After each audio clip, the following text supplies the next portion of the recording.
Hey, what's up guys? It's ShiningPolaris. I believe this may be the first WWE themed video I ever done. But obviously I have to talk about Royal Rumble because that was really cool. I requested this weekend off for a totally different reason. Plans fell through, so now I was able to watch Royal Rumble live, so that was a lot of fun. I tweeted a lot, so if you follow me on Twitter, you probably saw my tons of tweets and retweets. I'm just going to go through the whole card really quick on each match, but just basically what I think about each. So the first one I want to talk about was the match before the show began, pre-show match. That was for the women's tag team title, which is Nia Jax and Shayna Baszler versus Charlotte Flair and Asuka. This is my opinion, I don't really like the women's tag team division. And I'm not a really big fan of really anybody in this match, except for Asuka. But yeah, I'm really not a big fan of Nia Jax for sure. And I don't know, wherever this tag team thing is going, whatever. So this match wasn't too invested in it. I still watched it. I was, very sure that Charlotte Flair, whatever she does, she's almost winning at everything, so I figured she's just going to retain. But at the end of that match, you had Ric Flair come out, and that like heavily distracted Charlotte. I mean, in my opinion, again, I'm biased because I don't really like Charlotte Flair. She just looked, to me, she didn't sell that distraction for me. I was like, ooh, I don't know. But Ric Flair comes out, and then you had Lacey Evans come out too. And that really, again, distracted Flair, and believe it was, I'm going to say Nia Jax, I can't remember who rolled her up and won and then got the pinfall, but Flair lost, so that means Flair and Asuka no longer tag team champs. It goes right back to Nia Jax and Shayna Baszler, which I'm like, okay, so they got that going on, and that was your pre-show match. All right, first match of the Royal Rumble was for the WWE Universal title, and that was Drew McIntyre versus Goldberg. Once again, and I know a lot of WWE fans are hating AEW fans because, you know, even me, I'm just like, ugh, Goldberg. Like, I don't mind seeing him on TV, but to have him immediately challenge for the title, and I know a lot of WWE fans are like, well, you're all so mad about Goldberg, but why aren't you mad about Sting? That's because Sting is not going after a title. He's just there to wrestle, maybe be a manager and get views. That's basically what it is. But anyhow, so wasn't really sure what to think about this going up. Of course, I like Drew McIntyre a lot. He's been a great champion, and there was a part of me that thought Goldberg's gonna win this, isn't he? So they started that match out, and it was funny. They went and they did like spears to each other, which the commentators sold it like that was the most amazing thing they ever seen. But yeah, I would actually, and then they actually fought, I believe that's when the spears came in. They fought before the bell rang, and the Goldberg's entrance was already like 5 minutes long when he came in. This whole match lasted less than 5 minutes. Or maybe it was about 5 minutes, maybe 6 minutes, I don't know. It was a very short match, which actually in a way, thankfully, I was happy about because, you know, Drew McIntyre won that. I like that it was short, made him look very strong. And again, I was just very happy Goldberg didn't win. But at the end of that match, they both showed really good sportsmanship. And I think Goldberg was like, yeah, you passed the test or something like that. So we're going to see what that all means. But it was, very good, short, hard-hitting match. And again, just glad that Goldberg did win. Drew McIntyre retains. So the next is your Women's Royal Rumble, which was really good. I'm just going to talk about what I liked about that. So, you had Bayley is the first person to come out. Bianca Belair was the third. I can't think about who was second right now in my head. Sorry about that. Oh, Naomi, right? Yeah, Naomi was number 2. Let's see. I like all the legends, the women legends coming out. That gave me a mini pop when I saw each one of them. Let's see. What do I want to point out? Stuff that I like. I will say, let's just go straight to like the funniest part for me. Oh no, I'll say this first. Really like all the NXT girls that came in. A few would be Shotzi Blackheart with her tank, Rhea Ripley, of course, Santana, let's see, Tori Storm, Emma Moon. I mean, they actually had quite a few NXT women on there, and so that was really good. I just like seeing them showcase NXT wrestlers on WWE on the big stage. So what I liked was that part. This was kind of towards the end. One of my favorite parts was Alexis Bliss came out, and you know, obviously everybody was like, she just came out as her girly self, and of course you're thinking, oh man, she's gonna turn into, you know, to evil Alexis. So she comes out, everyone started beating her up because they already know that she's like evil or whatever, and then all of a sudden you see the Thunderdome scream started like blacking out with that cracking looking thing, and she's just there like, you know, getting ready to change it to evil Alexis, and then Rhea Ripley just came and just threw her out of the ring. I just thought that was great. Because again, I was rooting for Bianca and Rhea to win this, and I know this is like their way of really pushing Rhea, you know, so she can be on the main roster or whatever. But that was just really funny. Like, because if Alexa turned evil, like, I guess she doesn't like feel pain, and she's like super strong, so it's good to as she was in her cocoon, I guess, to throw her out. So that was funny. Yeah, and then you can go back to when Charlotte Flair came in. You know, you got Lacey Evans as well in there. That one, I really do not like this Ric Flair Lacey Evans romantic storyline with, again, Charlotte Flair being easily distracted by that. Bleh. Anyhow, let's see, another thing about that match. Oh god, there's just so many. I'm just picking out the highlights. Oh yeah, so Lana came in, and I wrote this on Twitter to be funny. Let me just backtrack, because I already forgot about the Sasha Banks. Sasha Banks versus Carmela. We'll talk about that after the women's. I just totally forgot about that match.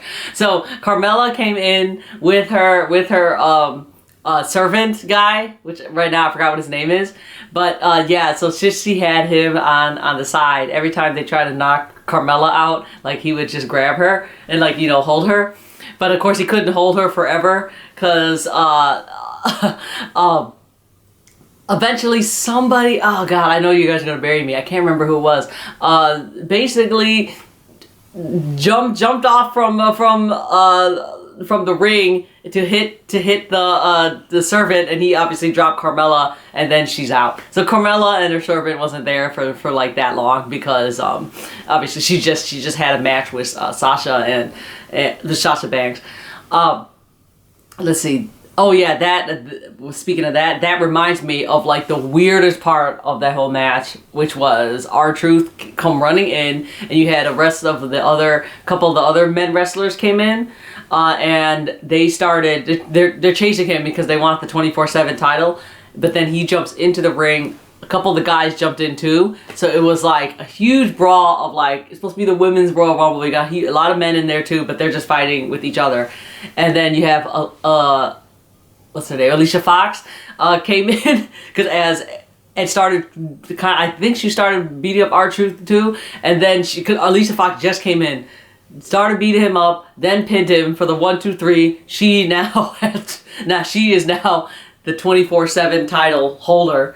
And then right after, like, I think it was 2 minutes later, he came over, rolled her up, and then R-Truth got the 24/7 title back. I'm telling you, I know that 24/7 title is supposed to be like a joke or something, but it is, to the point, it's not even funny. It's just pure ridiculousness. So yeah, that will be a highlight to that, I guess.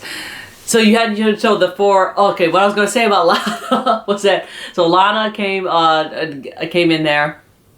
And I jokingly tweeted about this. I don't know if anybody really appreciated my tweet, but I was saying that if Carmela could have her servant on the side to, like, catch her, then it would be impossible. But I was like, Lana should have Charles the Butler be at her side, so if she falls over, he could grab her too. Anyway, but so Lana came over there, immediately attacked, Nia and Shayna, because they're both that's storyline, I guess, is still brewing, but Lana threw Nia Jax over the top, and that was a big win for her, which I'm glad, because I don't like Nia Jax. So we just got that for Lana at the end, right? So you have your top 3 people, which was Charlotte Flair, Rhea Ripley, and Bianca Belair.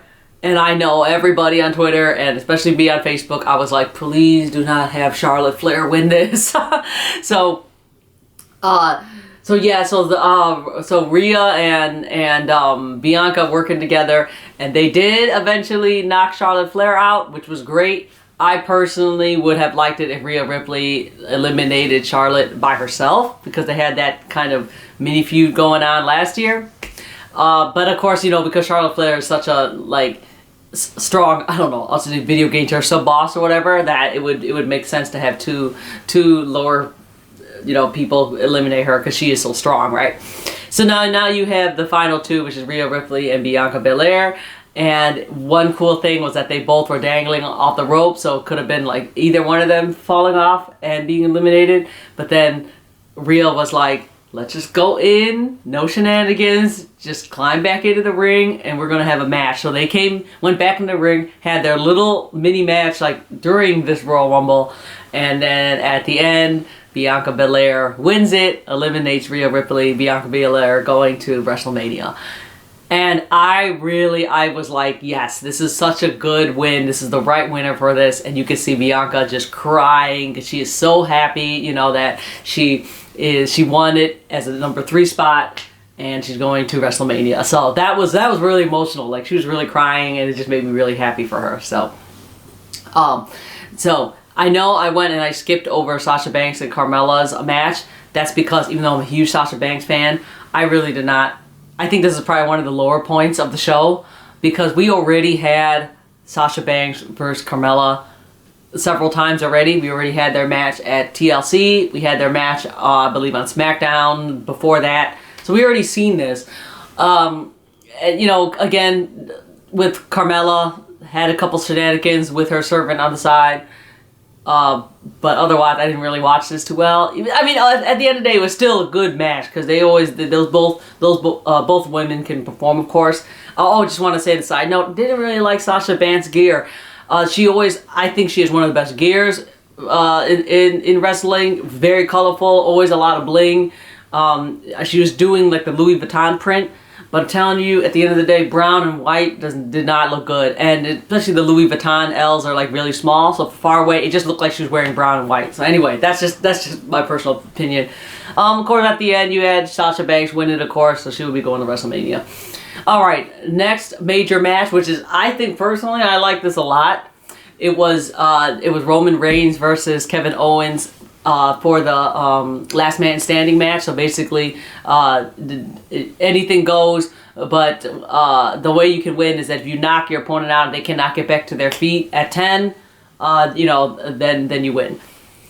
Very, very hard-hitting match. They both were kicking each other's asses really hard. I will say that I really... they took it out to the backstage, which looked totally like... Well, they are in the stadium, so let's say they took it all the way backstage, where they found all different type of weapons, with the tables and the chairs, and then you had the forklift there, whatever. I really lolled when Roman Reigns hit Kevin Owens with a golf cart. I was like, really? I was online. I was like, gimmick infringement with the golf cart. I'm very sure people used golf carts before AEW did, but I was like, what? Because they were in a stadium. He hits Kevin with the golf cart. I was like, come on, man. The AEW already did that. It was just really funny to see that. And then so Roman Reigns hit him hard with the forklift, right? So Kevin Owens got back. Not hit him, but he had the forklift with the pallet on it, raised the forklift super high, and then Kevin Owens got on there. I think he did a swanton bomb onto Roman Reigns from that. So those are their two super hard-hitting moves. I will say, after they did a lot in this match. After all that, I think the finish was kind of meh, and I understand because it was kind of botched, and of course, accidents are gonna happen. So. I'm not criticizing for the botch. It was just like you knew when they planned that finish that it could have mistakes to it. So anyhow, so they're fighting in front of the a Titantron or something, and Kevin Owens handcuffed Roman Reigns to the bottom of like that pillar thing. So he is so low to the bottom that Roman Reigns cannot stand up.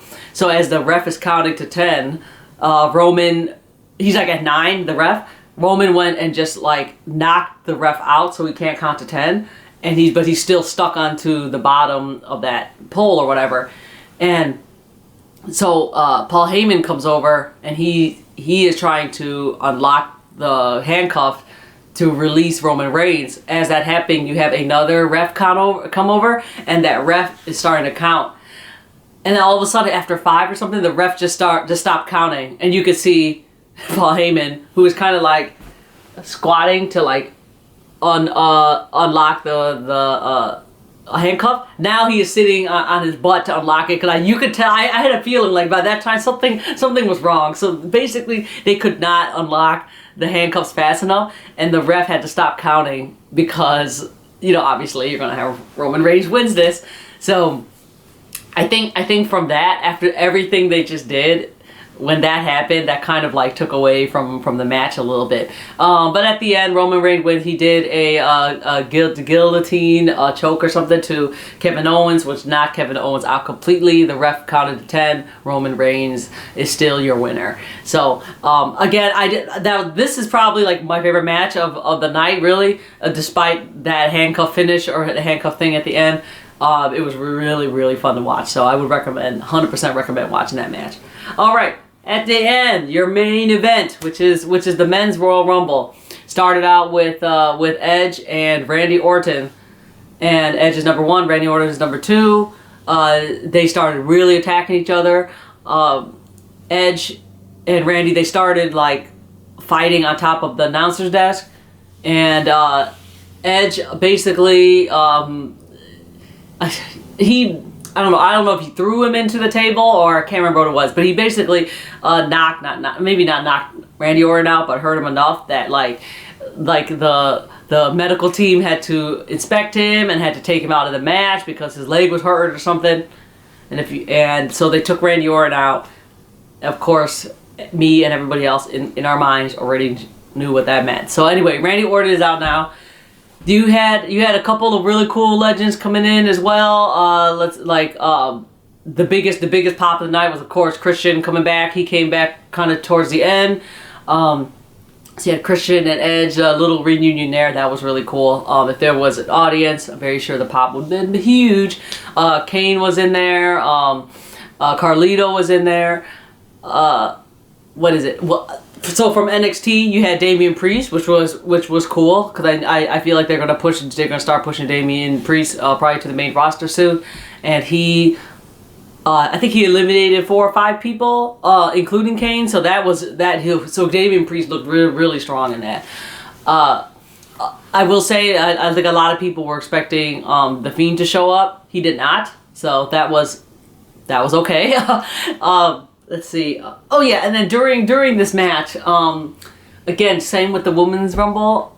This was the strange. So R-Truth, again, now he just have the 24/7 title. He is talking to Peter Rosenberg, and not sure how Peter started beating him up and then pinned him. Peter pinned R-Truth for the 1, 2, 3. Now Peter has a 24/7 title. What did I say before? They need to retire this title, and I know this is R-Truth's thing or whatever, and this is just for fun or whatever, but it's just so silly. It's so silly. So right now, Peter is your 24/7 champion. Okay. Another great spot in the match. You had The Miz and Morrison came out, and then the Bunny, which was their musical guest. So he came out because there's a backstage segment where Miz and Morrison wrecked Bunny's DJ equipment. So anyway, Bunny comes out. Now he wants retribution for it. He was on the top rope, Bunny, who is not a wrestler, and he jumps off and lands on a Miz and Morrison. I thought that was really funny. So maybe there's a future feud there. Oh yeah, then of course you have Daniel Bryan coming in. Another big surprise was Seth Rollins coming back. That was cool. So near the end, including myself, I wanted Daniel Bryan to win. Everyone did too. So at the end, you had Daniel Bryan, Seth Rollins, Christian, and Edge. and they started battling it out each other. Of course, they all eliminated each other.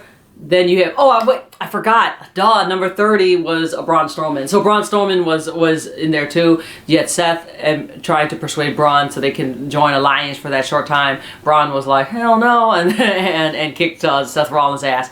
We're just gonna go right to the end when it was Edge. You really thought that Edge was gonna win it, right? So after he eliminated the last person, you didn't hear a bell ring, and you're like, what's going on? Of course, who is it? Randy Orton comes in, and I already rolled my eyes. Randy Orton comes in, and he hits Edge immediately with the RKO. I'm like, there you go. Randy Orton wins it. But Edge gets back up and beats his ass, eliminates Randy Orton immediately. Your real winner is Edge. So he will be going to WrestleMania. So he was number 1 all the way and wins it. I'm not mad about this win at all. Edge, very deserving. He's, cool guy. He totally deserves a win too. But I would really rather have Daniel Bryan win it. But I'm sure they're probably going to set up Daniel Bryan versus Seth Rollins feud. That's what I'm going to assume was going to happen. And we'll see from there. So, overall, Royal Rumble, really enjoyed it a lot. If you guys hadn't watched it or you're just waiting for Peacock to come out, I would suggest watch it. Of course, I mean, regardless who won or whatever, and the wins were still really good. Like I'm fine with Edge winning. But like I said, overall, very good show. I'm maybe next year, hopefully when this pandemic's over, I would love to go to a WWE show eventually, and definitely Royal Rumble, WrestleMania, it will be my top. So alright, thank you guys for watching. Like I said, my first WWE little video. So and I will for sure see you soon. I'll talk about either Impact or definitely for AEW. So alright, thank you guys so much for watching. I will see you soon. Bye.